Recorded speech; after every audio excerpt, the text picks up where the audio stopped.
January 24th, 1944.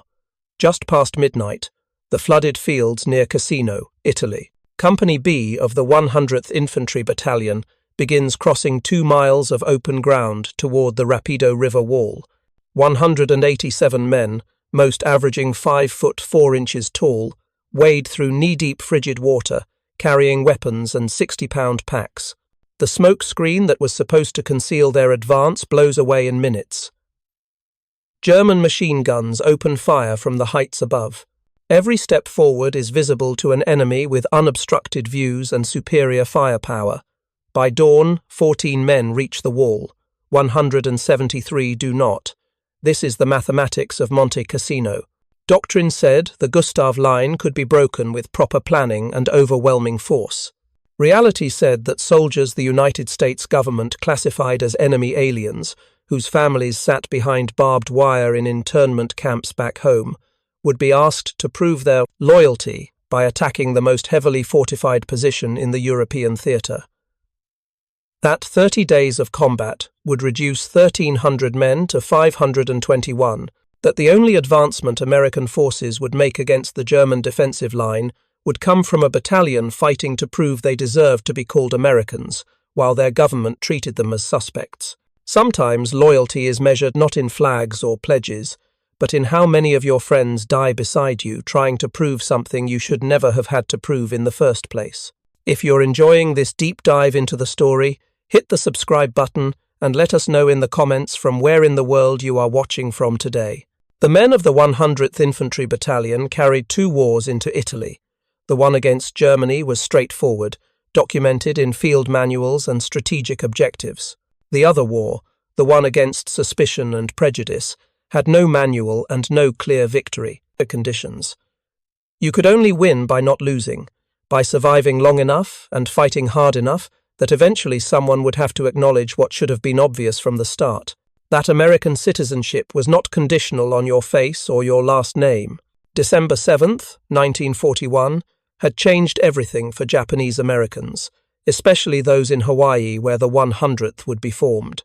The men who would become the battalion had been serving in the Hawaii National Guard, the 298th and 299th Infantry Regiments. They were Americans, born in the United States to immigrant parents. Nisei, second generation.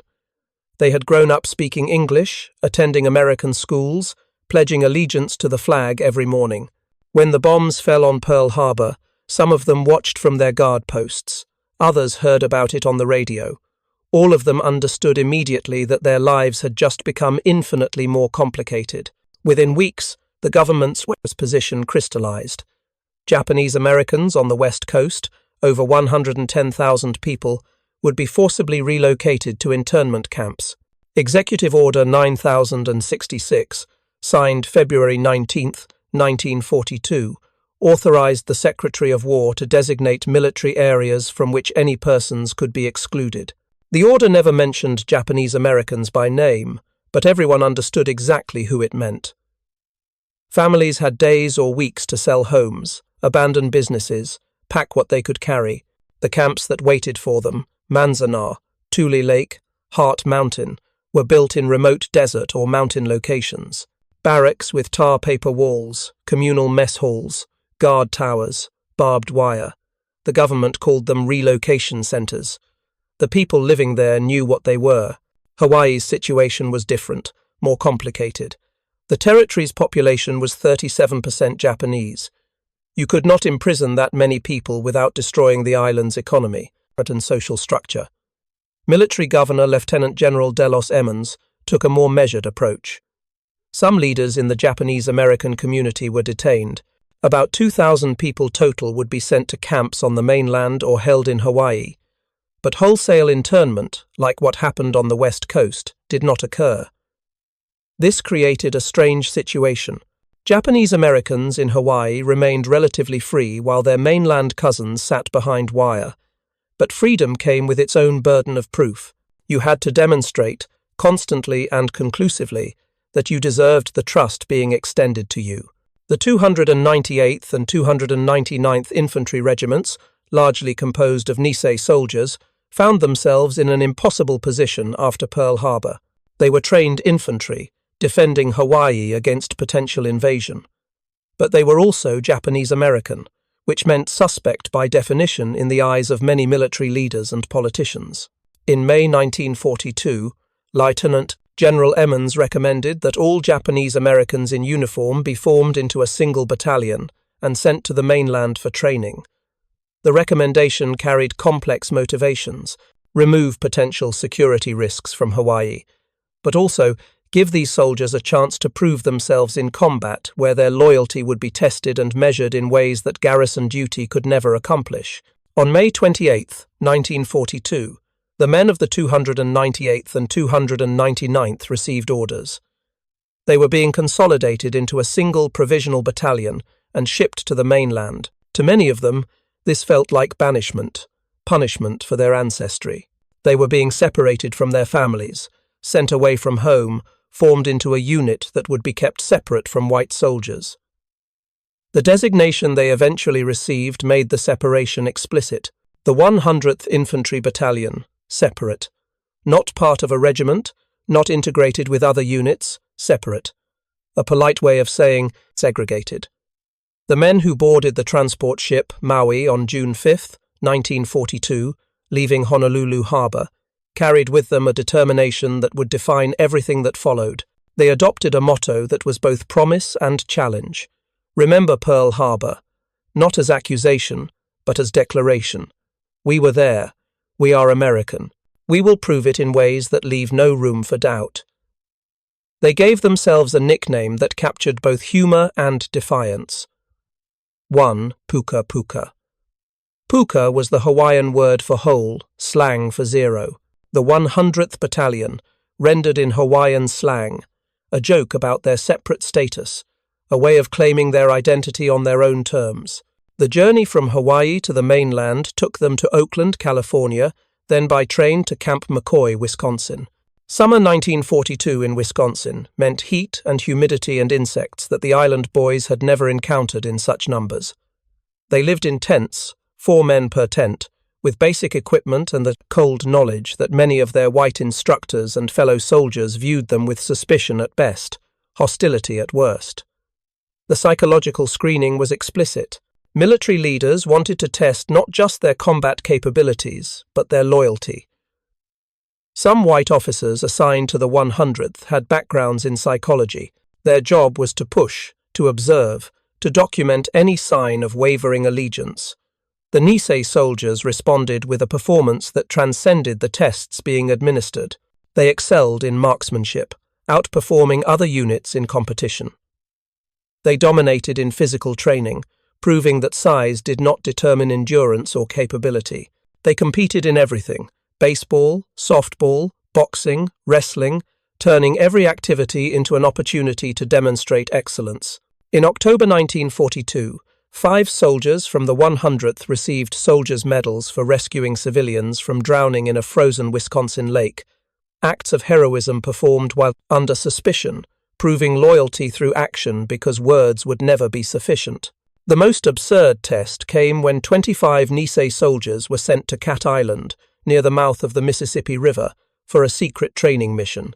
Some military officers believed that Japanese soldiers had a distinctive smell that could be detected by trained dogs.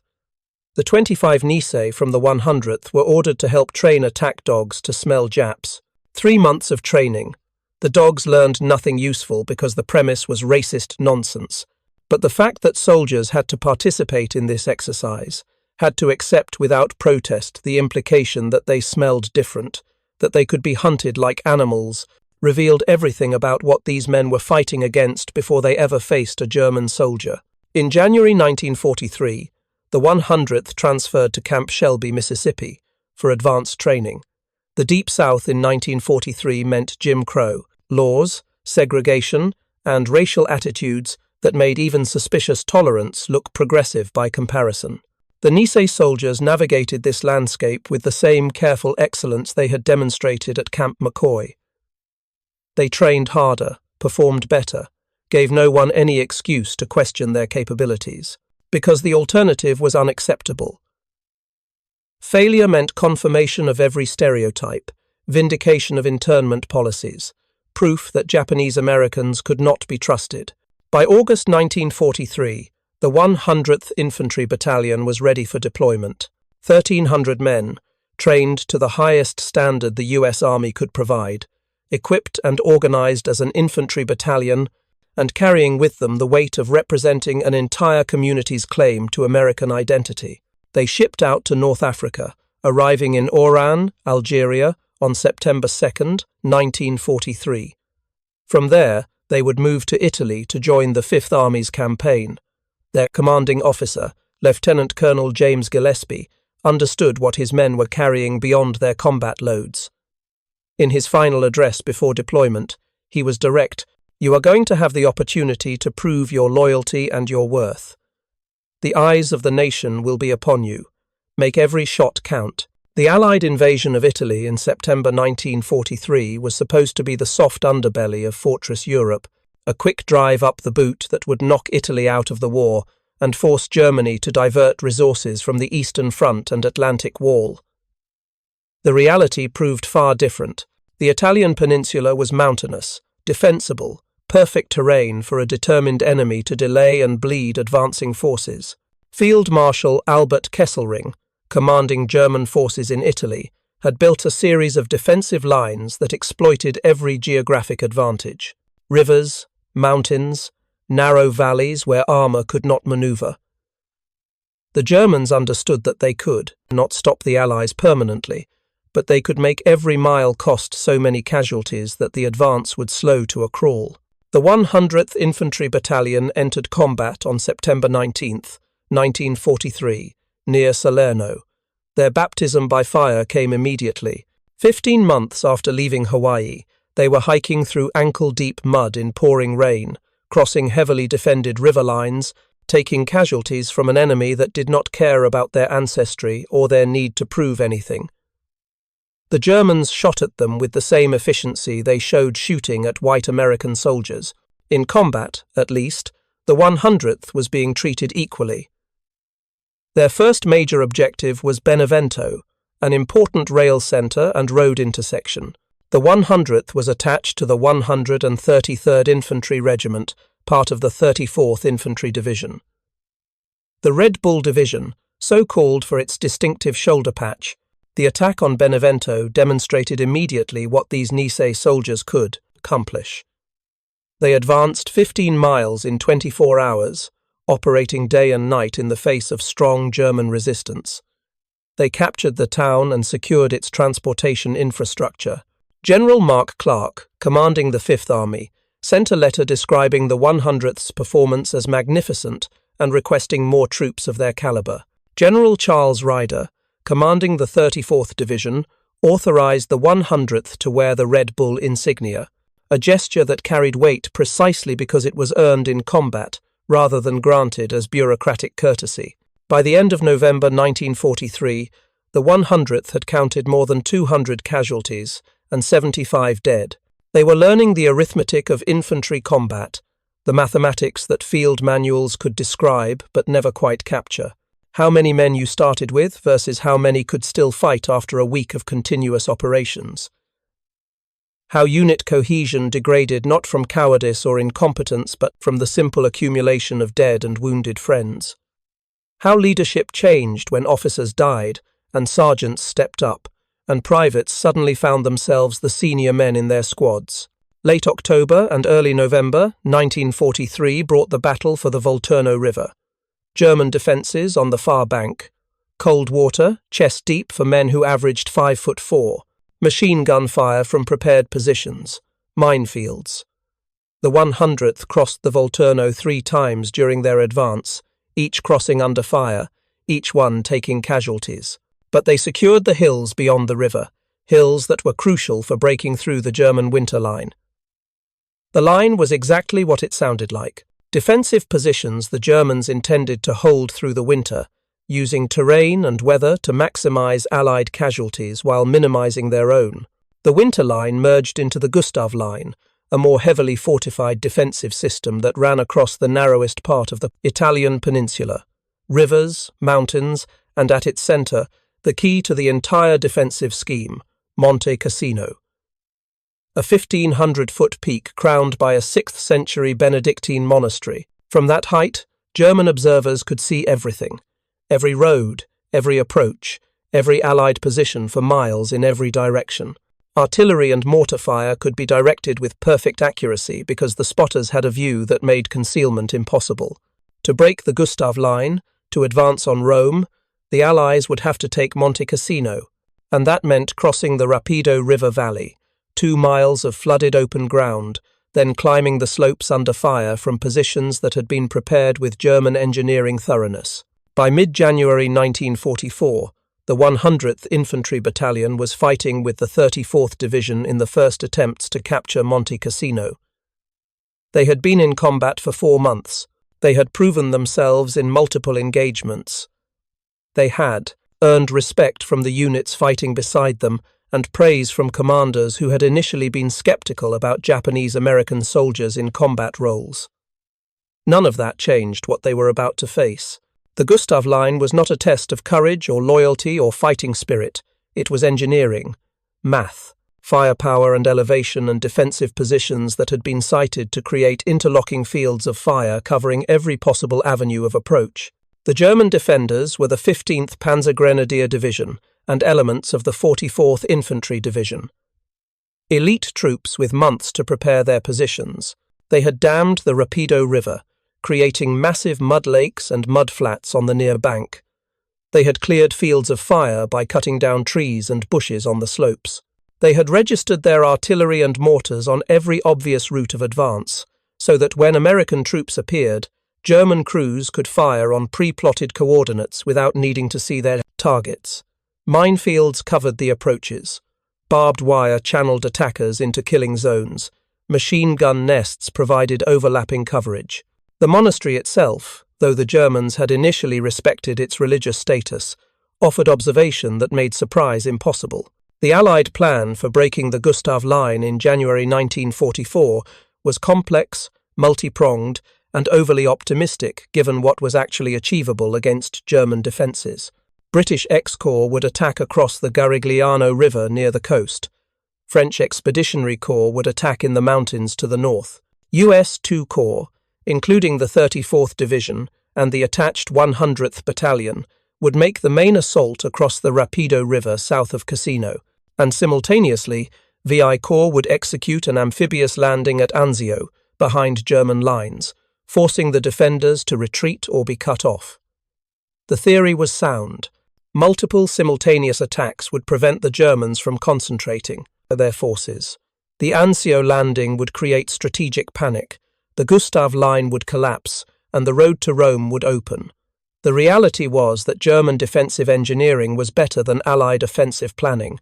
The Rapido River crossing, which began on January 20th for the 36th Infantry Division, turned into a slaughter. 2 regiments, the 141st and 143rd Infantry, attempted to cross under heavy artillery and machine gun fire. Wooden boats and rubber rafts disintegrated under direct hits. Footbridges erected by engineers were destroyed before infantry could cross. The few troops who made it across the river were isolated, cut off, unable to receive support or reinforcement. After 48 hours, the 36th Division had suffered over 2,000 casualties and achieved nothing. No bridgehead, no breakthrough, just bodies floating in the river and wounded men calling for medics who could not reach them. The 100th's turn came on January 24th. They were part of the 34th Division's assault, attacking north of the 36th Division's crossing point. The plan called for them to cross at night, using darkness and a preparatory artillery barrage to suppress German defenders long enough to establish a foothold. 500 guns had been firing on German positions for 30 minutes. The objective was the Rapido River Wall, a concrete barrier beyond 2 miles of flooded fields, Companies A and C on the flanks, Company B in the centre. 187 men in Company B, carrying full combat loads, preparing to advance through water that would be knee-deep, sometimes waist-deep, across ground that was completely exposed to German observation and fires. The mathematics were brutal from the beginning. Artillery barrage ends. Infantry moves out. German artillery begins responding within minutes because their positions were prepared and their fire plans were pre-registered. Smoke shells were supposed to conceal the American advance. The smoke blew away faster than expected, leaving men silhouetted against dark water and pale moonlight. The 100th soldiers marked safe paths through minefields with white tape, following the tape in darkness, trying to maintain formation while German machine guns opened fire from multiple positions. The MG-42, the German machine gun, fired at 1,200 rounds per minute, a sound like industrial machinery, a curtain of bullets that made crossing open ground survivable only through luck and dispersion. Corporal Edward Yoshida died in a dry ditch 400 yards into the advance. An enemy machine gun caught his position, and he bled out before help could reach him. Platoon Sergeant John Miyagawa crawled through the minefield alone, marking the route with white tape so Companies A and C could follow without taking casualties from mines. The heroism was individual, immediate, and necessary because Doctrine could not account for the specific conditions they encountered. How flooded was too flooded? How much machine gun fire was too much fire? At what point did an attack become a suicide mission rather than a calculated risk? Companies A and C reached the Rapido River wall before daylight. They took casualties getting there, but they made it. They held their positions through the next day under artillery fire, pinned against the concrete, unable to advance but refusing to retreat. Company B faced different mathematics. At dawn on January 25th, they received orders to cross the exposed mudflats in daylight. The smoke screen that was supposed to conceal them blew away almost immediately. German machine gunners had clear lines of sight across 2,000 yards of open ground. No cover, no concealment, just mud and water and men trying to move forward while bullets snapped past at velocities that turned near misses into wounds. Major Caspar Clough, commanding the 100th, protested the order. He told Colonel Marshall of the 133rd Regiment that this was a suicide mission. His executive officer, Captain Young Ok Kim, a Korean-American from Los Angeles who had joined the 100th because segregated units were the only way Asian Americans could serve in combat roles, supported the assessment. Sending infantry across open mudflats in daylight against prepared defensive positions was not tactics, it was murder, Colonel Marshall insisted. The attack was part of a coordinated assault. The Anzio landing was happening simultaneously. Pressure had to be maintained. Company B would attack. 187 men moved out across the mudflats at dawn. German artillery had been waiting. The first salvos landed among the advancing troops within seconds. Machine gun fire from multiple positions converged on the company. Men went down, wounded or dead. There was no time to determine which. The survivors pushed forward because retreating was as dangerous as advancing, and stopping meant dying in place. 14 men made it to the wall, 173 did not. The mathematics of Company B's assault could not be rationalized or justified by any tactical doctrine. They were ordered to do something that was not achievable, and they tried anyway, and they paid the price that physics and firepower demanded. Major Clough was relieved of command after refusing to commit additional troops to what he had correctly identified as a suicidal attack. He was replaced by Major George Dewey. The 133rd Regiment's commander, Colonel Marshall, would face no consequences for ordering an attack that killed or wounded 92% of a company in a single morning. The mathematics of command worked differently than the mathematics of infantry combat. Officers who protested unachievable orders were relieved. Officers who issued those orders remained in position. The system protected itself while the men who actually did the fighting paid in blood for failures of planning and judgment. After several days of rest and reorganization, the 100th crossed the Rapido River at a different point, upstream from the killing ground where Company B had been devastated. With support from other Allied forces, they pushed across and began working their way up the slopes toward Monte Cassino.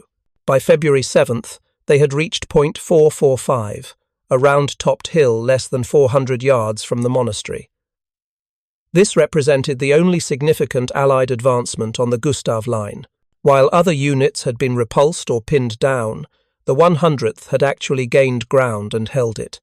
But the cost was accumulating in ways that no amount of tactical success could offset. On February 8th, the 100th attacked again, this time halfway up the mountainside toward the abbey. They secured Castle Hill, a key position close to the monastery. The hill was tactically important because it dominated the surrounding terrain. Hold Castle Hill, and you could support further advances. Lose Castle Hill, and the entire sector became untenable. The Nice soldiers dug in, establishing defensive positions under constant German artillery and mortar fire. They held Castle Hill for 4 days. German infantry counterattacks, panzer tanks providing direct fire support against American positions, machine gun fire from positions that had been prepared months earlier, specifically to defend against this exact kind of assault. The problem was that the 34th Division's right and left flank units could not advance to keep pace with the 100th. The Nice Battalion had pushed farther than anyone else, which meant they were holding an exposed salient that German forces could attack from 3 sides. Artillery fire walked up and down the hill, searching for American positions. Casualties mounted. The soldiers who had started this battle were being systematically reduced through attrition that no amount of courage or skill could prevent. You cannot dodge artillery. You cannot outfight a tank with small arms. You can only endure and hope the war of Batik. Attrition favours your side, and at Monte Cassino in February 1944, it did not. The 100th was ordered back from Castle Hill on February 11th. They had held it as long as tactically feasible. British and Indian units would attempt to continue the assault. The Nice soldiers withdrew to reserve positions, their ranks noticeably thinner than when they had started this battle 18 days earlier. The original 100th, the men who had sailed from Hawaii in June 1942, was disappearing, not through cowardice or failure, but through the simple mathematics of infantry combat in mountainous terrain against a prepared and determined enemy. Allied commanders faced a decision point. Multiple assaults had failed to break the Gustav Line. Casualties were mounting. The Anzio landing had not forced a German withdrawal, because the Germans had responded with their characteristic speed and efficiency, containing the beachhead without pulling troops from the Cassino front. The monastery itself, perched atop Monte Cassino, was becoming a symbol of Allied frustration. Intelligence reports, some accurate and some based on assumption, suggested the Germans were using the abbey as an observation post. Even if they were not, the perception was widespread among Allied troops that German spotters in the monastery were directing the artillery fire that was killing them. On February 15, 1944, Allied bombers dropped 1,400 tons of explosives on the Monte Cassino monastery. The bombing lasted for hours. B-17 seconds, B-25 seconds, and B-26 seconds flew in relays, pulverizing the 1,500-year-old structure. The abbey, which had survived barbarian invasions, earthquakes, and centuries of warfare, disintegrated under modern high explosives. The bombing achieved one thing conclusively. It destroyed a historic landmark. What it did not do was help Allied forces take the position.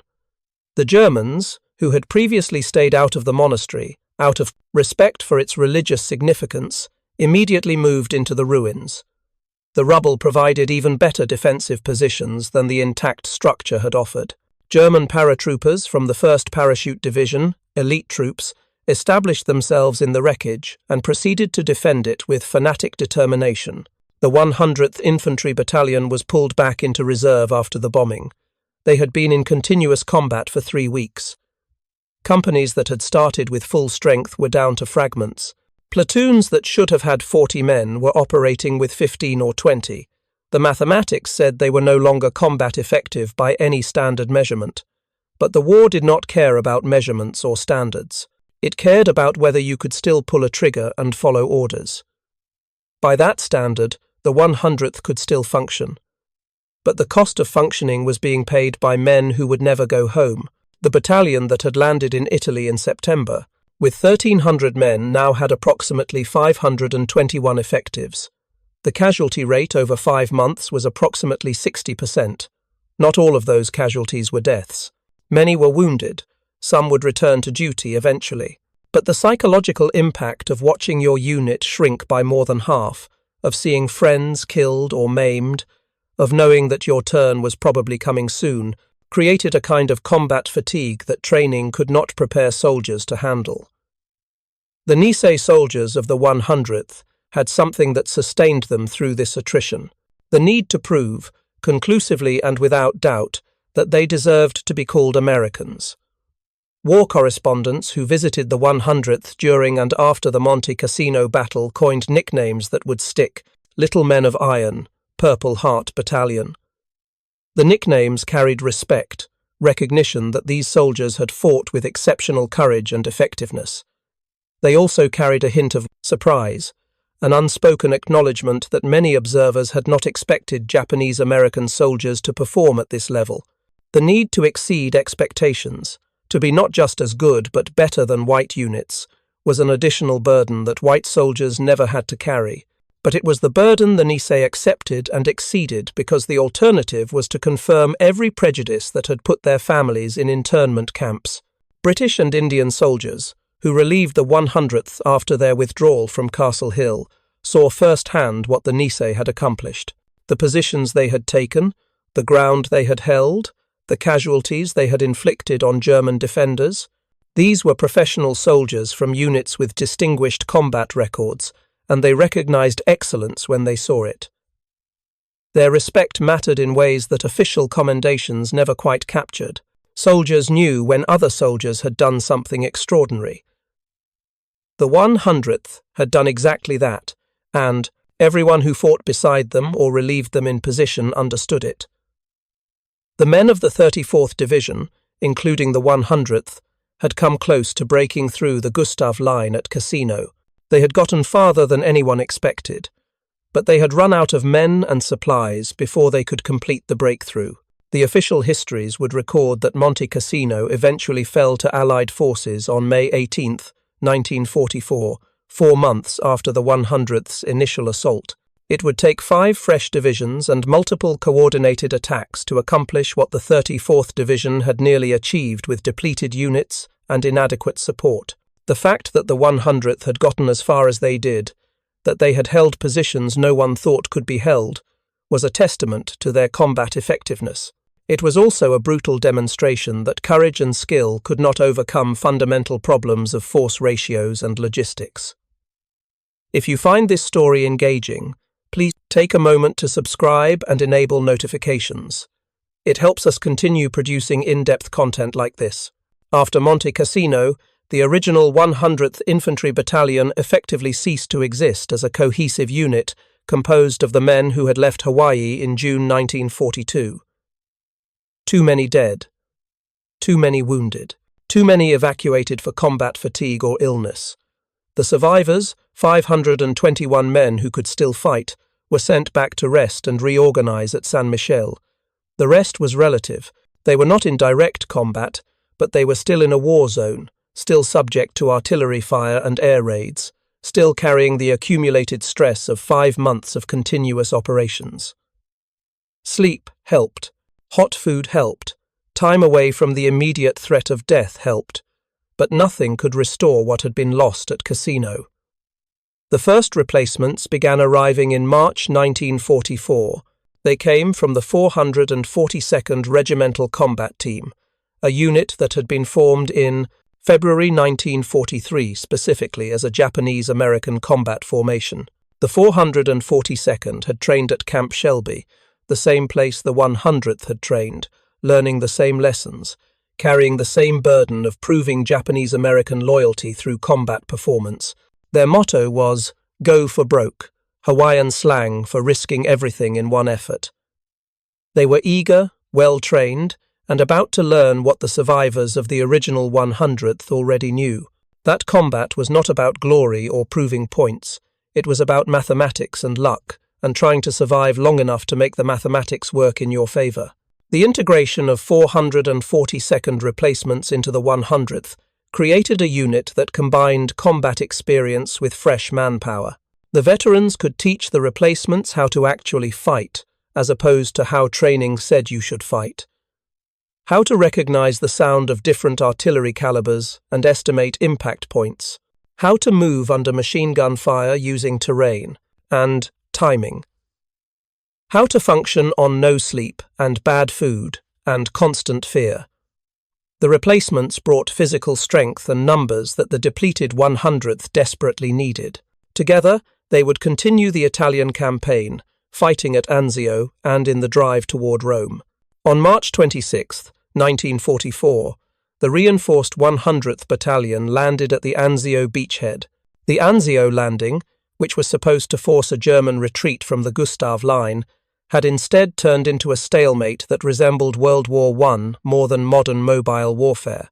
The Allies held a beachhead 15 miles wide and a few miles deep. The Germans held the surrounding high ground and subjected the beachhead to constant artillery fire. Both sides had dug in. Both sides fought primarily at night. During the day, soldiers slept in whatever cover they could find and hoped German artillery would not find them.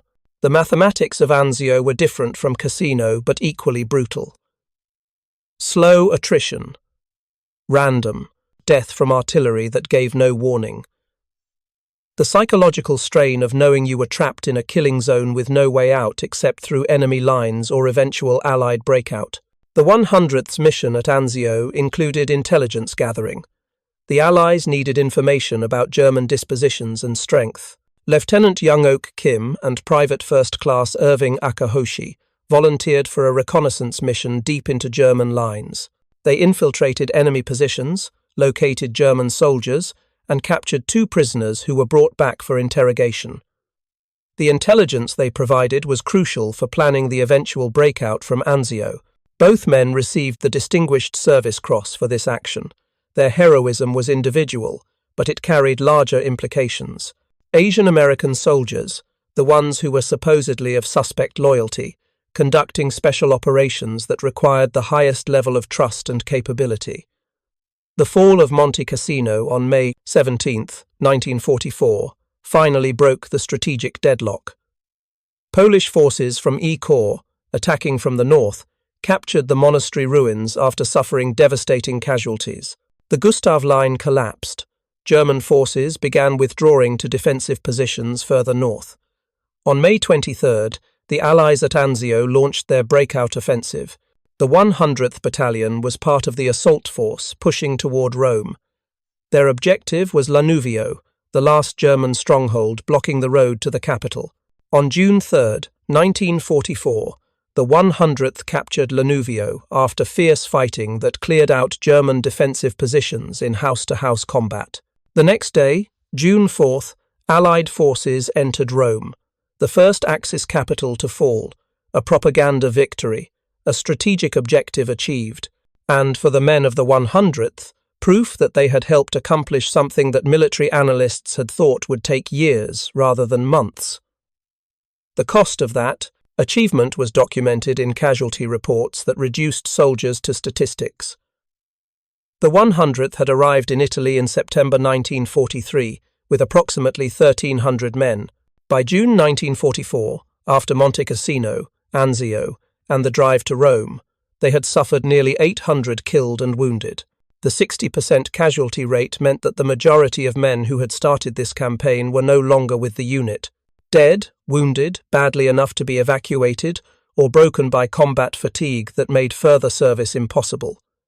The survivors carried memories that would never fade and wounds that were not always visible, but they also carried something else. Proof, purchased in blood and suffering, that Japanese Americans were Americans without qualification or exception. The United States government's position on Japanese American soldiers was evolving, slowly and incompletely, but evolving. The combat record of the 100th could not be ignored or dismissed. They had fought in some of the most difficult terrain against some of the best German troops. They had taken objectives that other units could not take. They had suffered casualty rates that would have broken units with less determination. And they had done all of this while their families sat in internment camps, while politicians questioned their loyalty, while military leaders debated whether they could be trusted. The evidence was conclusive, but evidence alone does not change deeply held prejudices overnight. General Mark Clark, commanding the Fifth Army in Italy, had said he would take anybody that will fight. He had been skeptical initially about Japanese-American troops, as had most senior commanders. But after watching the 100th in action, after seeing what they accomplished at Cassino and Anzio, and in the drive to Rome, he became one of their strongest advocates. He requested more Japanese-American troops. He wrote commendations that praised their courage and effectiveness. He understood, perhaps more clearly than politicians back in Washington, that the 100th had proven something that should never have required proof in the first place. The Distinguished Unit Citation, later redesignated as the Presidential Unit Citation, was awarded to the 100th for actions on June 26th and 27th, 1944. The citation recognized exceptional heroism and outstanding performance of duty in armed conflict against an armed enemy. The words were formal, bureaucratic, designed to fit the requirements of military awards regulations. They could not capture what it actually meant, that a unit of soldiers who had been classified as enemy aliens, whose families were imprisoned by their own government, had fought with such sustained excellence that even a system built on prejudice had to acknowledge their achievements.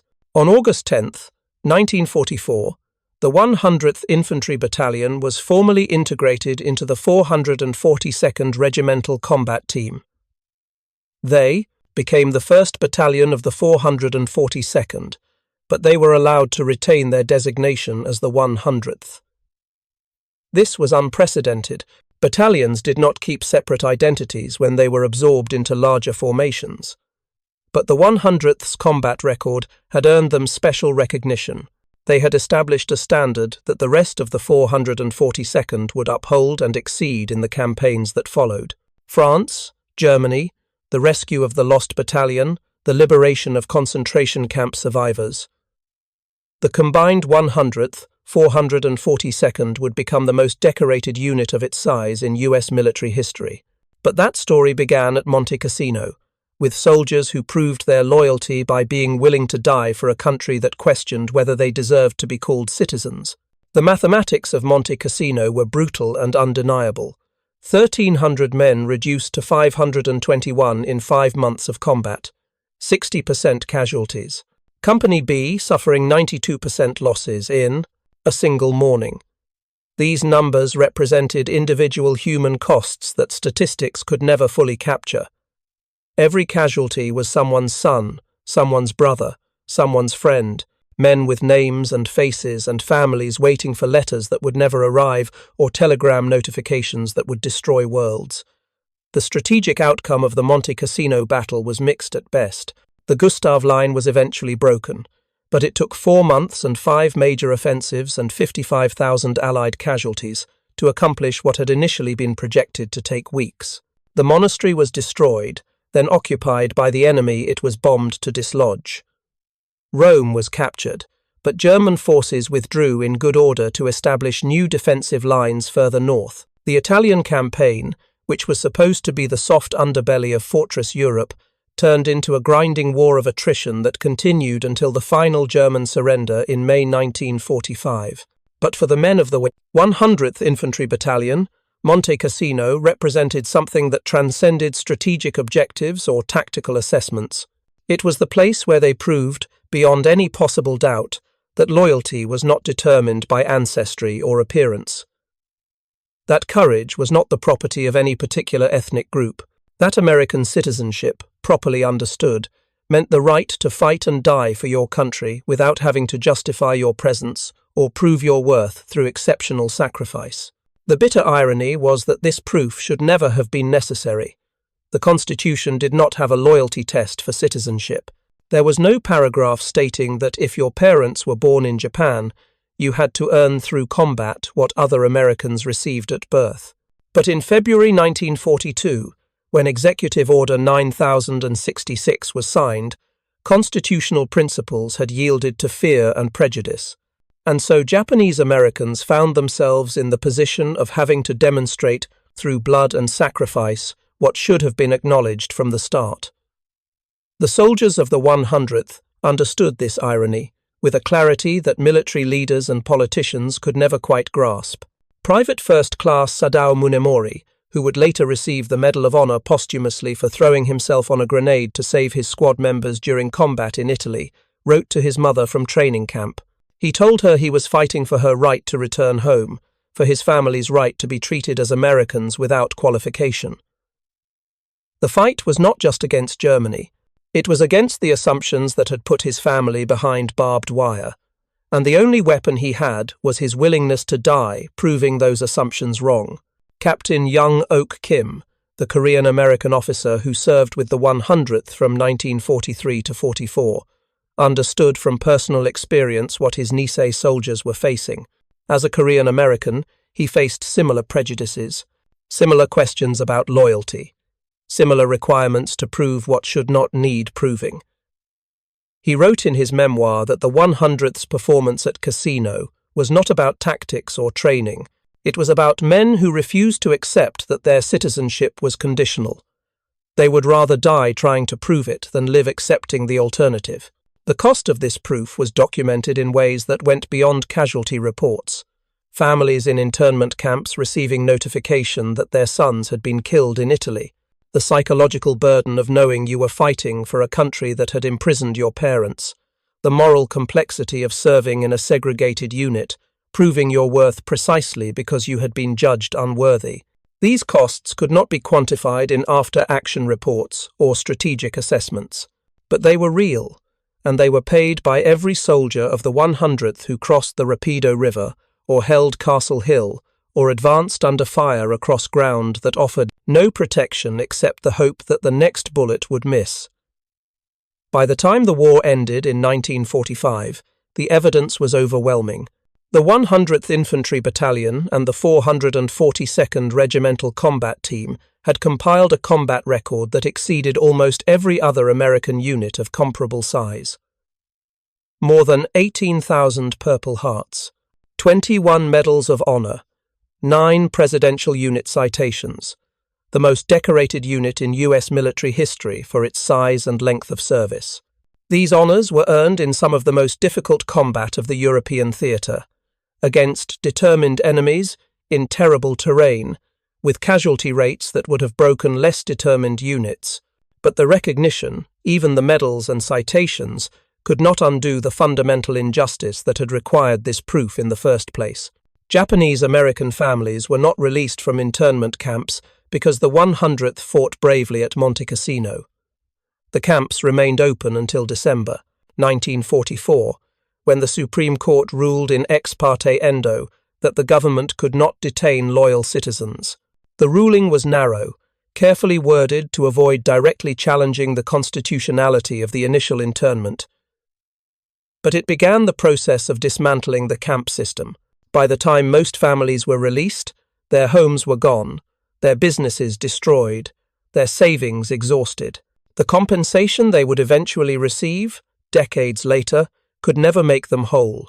The soldiers of the 100th returned to an America that was slowly, incompletely, learning the lessons they had tried to teach through their service.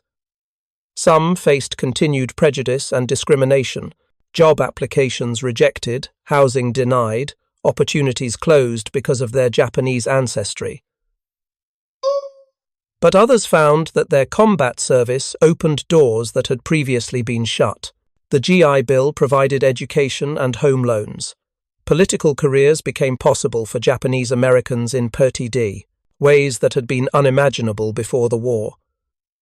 Hawaii moved towards statehood, achieved in 1959, in part because the combat record of Nisei soldiers had demonstrated that Japanese Americans were loyal citizens who deserved full political representation.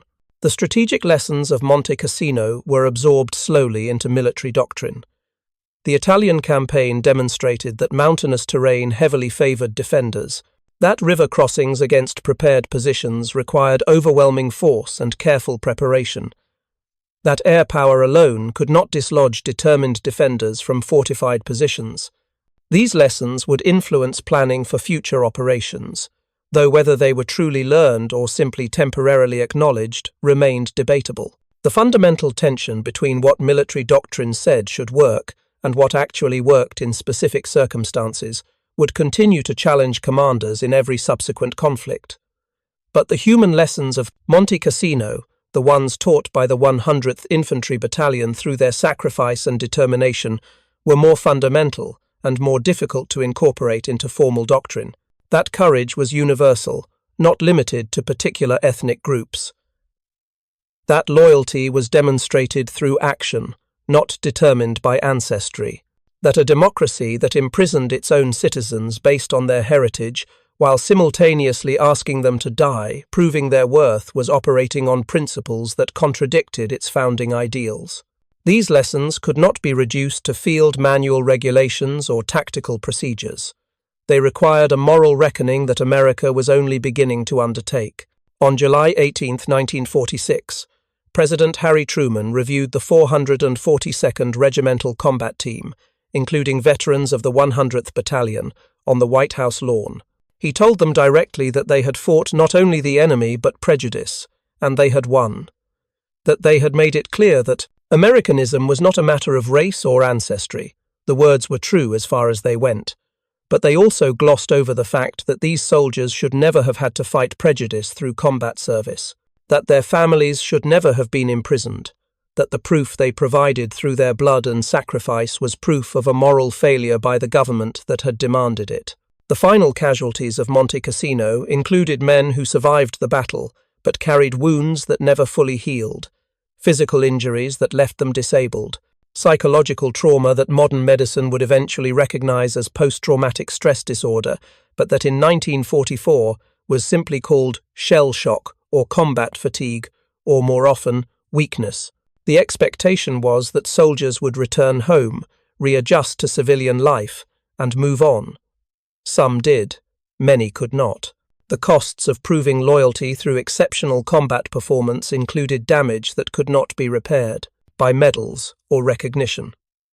Lieutenant Daniel Inouye, who would later serve as a United States Senator from Hawaii, lost his right arm in combat with the 442nd in Italy.